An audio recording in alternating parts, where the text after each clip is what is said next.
Good morning. मैं Pushpa Meena, assistant professor sociology, government college Bandikui. आज हम बीए पार्ट सेकेंड ईयर के अंतर्गत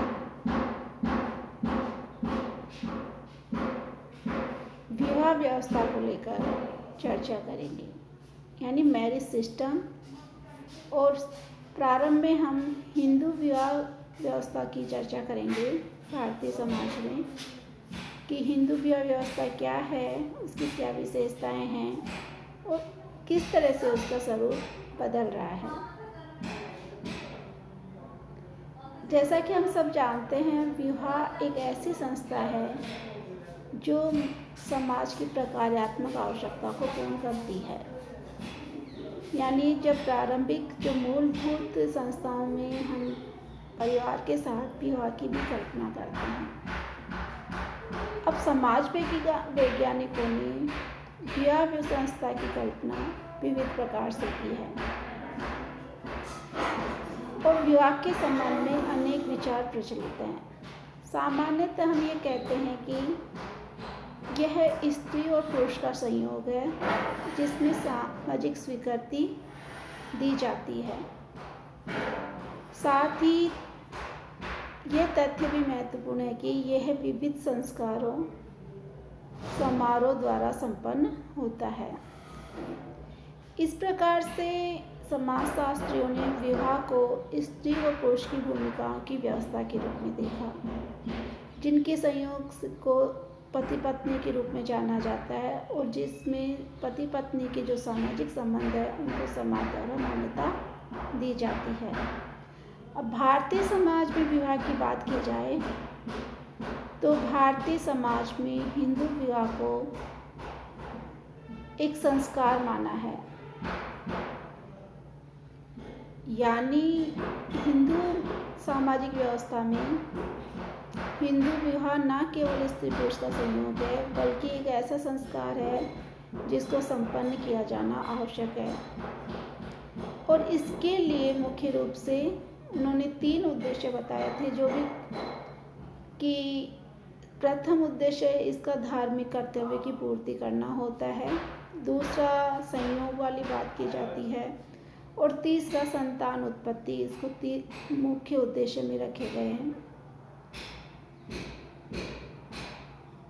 चूँकि भारतीय समाज में प्रथम कर्तव्य धार्मिक उद्देश्य के आधार पर विवाह को एक संस्कार के रूप में स्थापित किया गया है, इसलिए हिंदू विवाह में जो स्त्री और पुरुष के संयोग की बात की गई है उसको ज़्यादा प्राथमिकता नहीं दी गई, बल्कि इस तरह के जो विवाह किए जाते हैं उनको पवित्र विवाह की संज्ञा में रखा जाता है।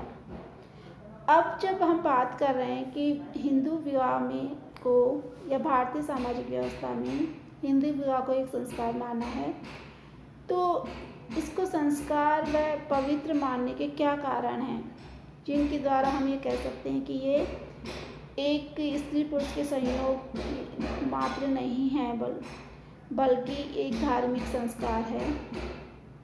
तो हम ये कह सकते हैं कि हिंदू विवाह का जो सर्वोच्च उद्देश्य रखा गया है वो धार्मिक है। यानी विभिन्न धार्मिक कर्तव्यों को पूरा करने के लिए हिंदू विवाह करना आवश्यक है। धार्मिक संस्कारों को पूरा करने के मतलब है कि जैसे अनेक धार्मिक संस्कार भारतीय सामाजिक व्यवस्था में बताए गए हैं, जैसे यज्ञ करना, कन्यादान करना, पाणी ग्रहण संस्कार करना, सप्तसती इत्यादि। यानी इन संस्कारों के द्वारा जब विवाह संपन्न होता है वह हिंदू विवाह में पूर्ण विवाह माना जाता है। दूसरा इसका मुख्य कारण है कि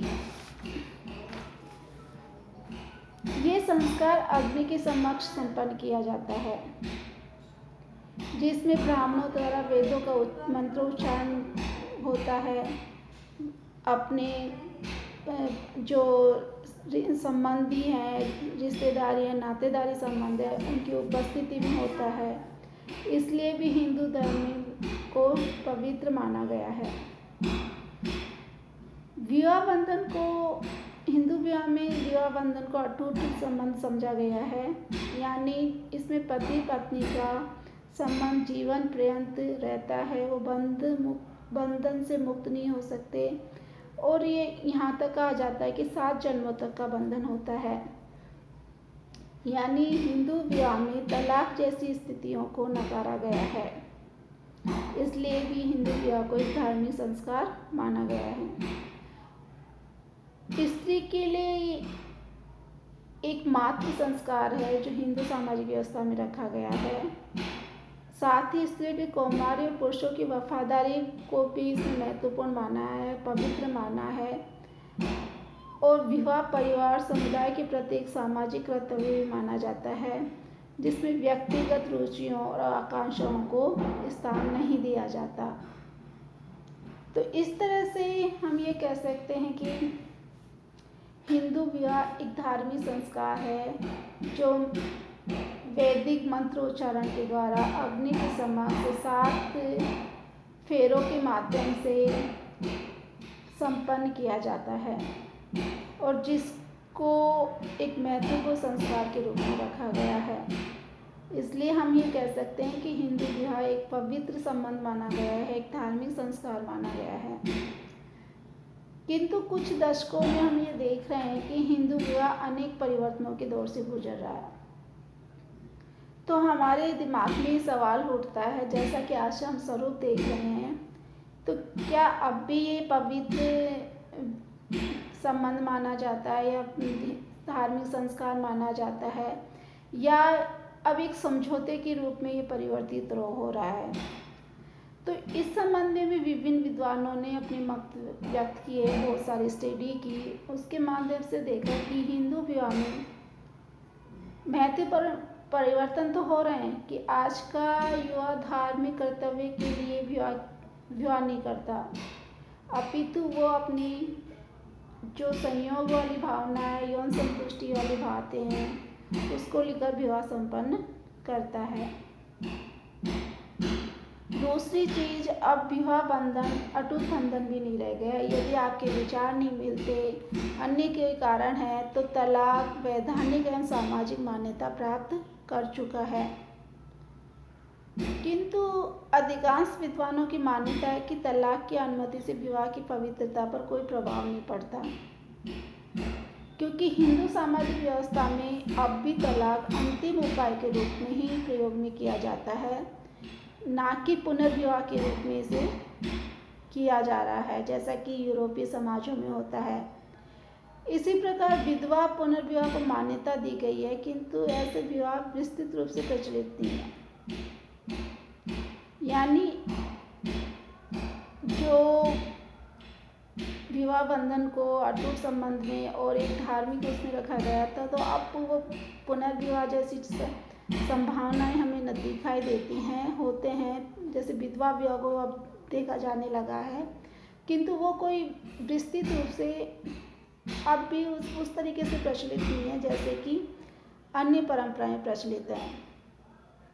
साथ ही परस्पर विश्वास और जीवन साथी के प्रति प्रतिबद्धता आज भी विवाह के मूल तत्व माने जाते हैं। यानी अब भी हम पुरुष से वफादारी की अपेक्षा की जाती है, तो स्त्रियों से कौमार्य की अपेक्षा की जाती है, और एक दूसरे पे विश्वास और जीवन साथी के प्रति प्रतिबद्धता हमें दिखाई देती है। तो इसलिए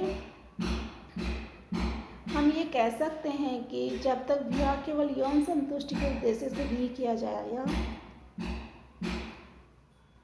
नहीं किए जाएंगे, बल्कि पास रहने तथा संतान प्राप्ति के लिए किया जाएगा, तब तक विवाह हिंदुओं के लिए एक धार्मिक संस्कार ही बना रहेगा।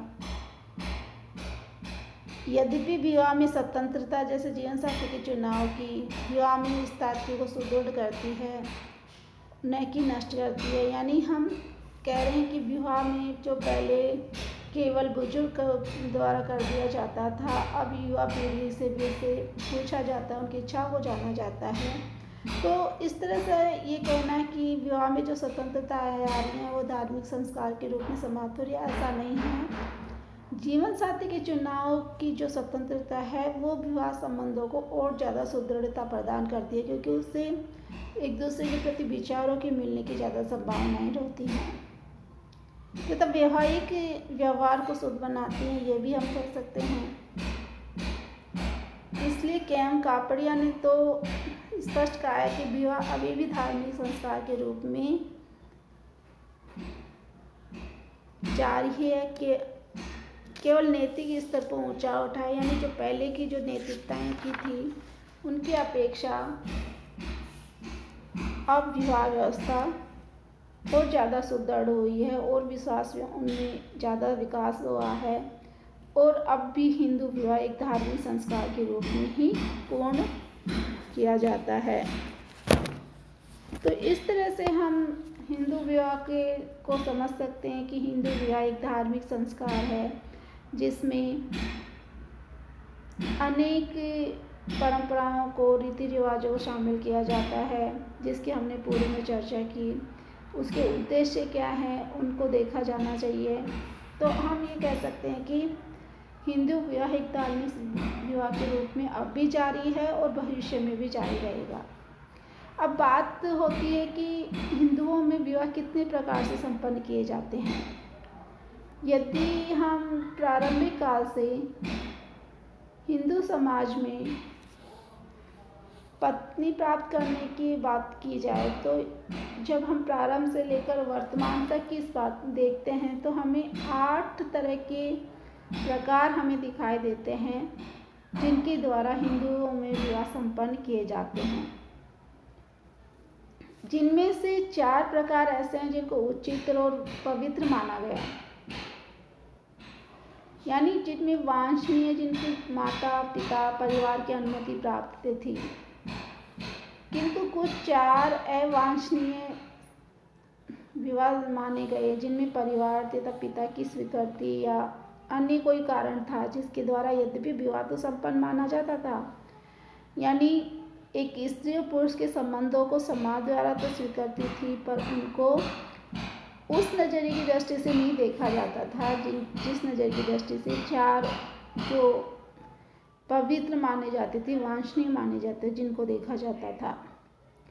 अब हम ये बात करेंगे किन विवाहों को तो जब हम 8 प्रकार से बात करें कि 8 तरह से विवाह संपन्न किया जाता है, तो उनमें पहला था ब्रह्म विवाह, आगे हम इनकी विस्तृत चर्चा करेंगे। फिर था देव विवाह, प्रजापत्य विवाह, आर्ष विवाह, 5वां था असुर विवाह, 6ठा था गंधर्व विवाह, 7वां था राक्षस विवाह और 8वां था पैशाच विवाह। इनमें से प्रारंभिक 4 विवाह थे, जैसे ब्रह्म विवाह, देव विवाह, प्रजापत्य विवाह और आर्ष विवाह।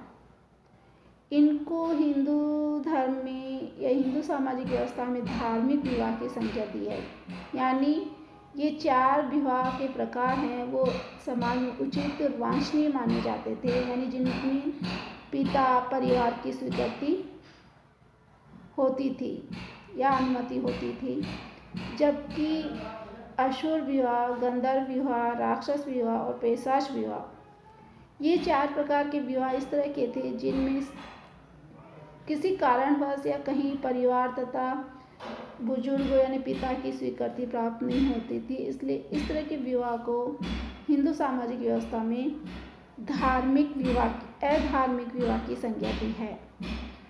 हम अगले वीडियो